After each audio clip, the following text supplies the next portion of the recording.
Gledate Gorenjska poročila na GID TV. Blejski župan Janez Fajfar si skupaj s sodelavci prizadeva, da bi v občini počasi nadomestili zamujene priložnosti preteklih obdobij.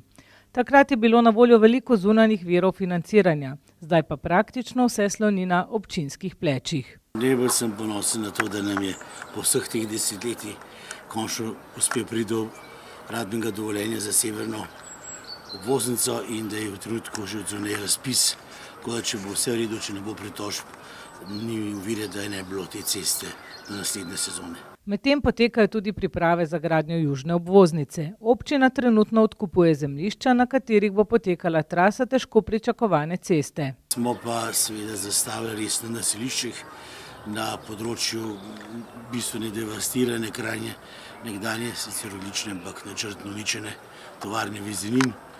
Tam je nastal Mercatorjev center, ki bo začetek enega novega kompleksa, v katerem bo najvažnejši objekt in tak kombiniran medgeneracijski center, kjer se bodo srečevali kogeneracije s svojimi dejavnostmi, kjer bo 60 oskrbovanih stanovanj, kjer bo mečki muzej v spomine Vizenine in tako naprej.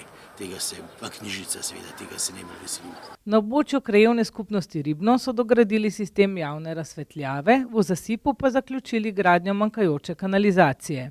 Na Bohinjski odbeli nam je uspel odpreti nov dom krajanov, ki že s polno paro posluje. Upam, da bomo v doglednem času lahko obnovili tudi podoben dom v Ribnem, ki je tudi potreben obnove. Je pa precej drugih gradbenih del, še kar v teku po vsej občini.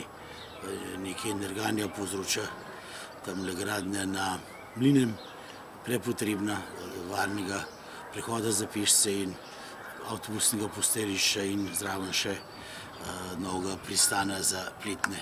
Blejski turizem doživlja svoj preporod. Župan Fajfar pa meni, da je pomembno, da so na prihodnjo rast števila prenočitev domačih in tujih gostov dobro pripravljeni. V zadnjem času, kot smo obveščeni, sta bila prodana 2 hotela in to domačim, mislim Slovencem, domačim ljudem, dvema lastnikoma z imenom in priimkom, izobrazom in se tudi skozi to obetamo veliko boljšo prihodnost. Kako ste zadovoljni z obiskom na Bledu? Obisk je dober, številčno je dober, tudi kar nekaj ostane. Saj smo nabrali skoraj 1 milijon evrov takse, želimo si pa tudi več gostov, ki bi več zapravili, tako da bi tudi drugi, ne samo hoteli, grad in otok, imeli teh gostov, kaj lastniki restauracij, trgovin in vsi, ki druge svoje usluge ponujajo turistom. Občina med drugim načrtuje tudi ureditev posebnega parkirnega prostora za okoli 20 avtodomov, s katerim bi še posebej v poletnem času razbremenili obstoječa parkirišča na Bledu. Ponovadi parkirajo se tam, kamor spadajo v kempingu, ampak poleti vse polno in mislim, da bo to tudi malo razbremenilo. Zraven je tudi parkirišče za navadne avtobuse, ki jih je na Bledu ogromno. Se morate računati, da je bilo obiska na gradu 440 000 lansko leto.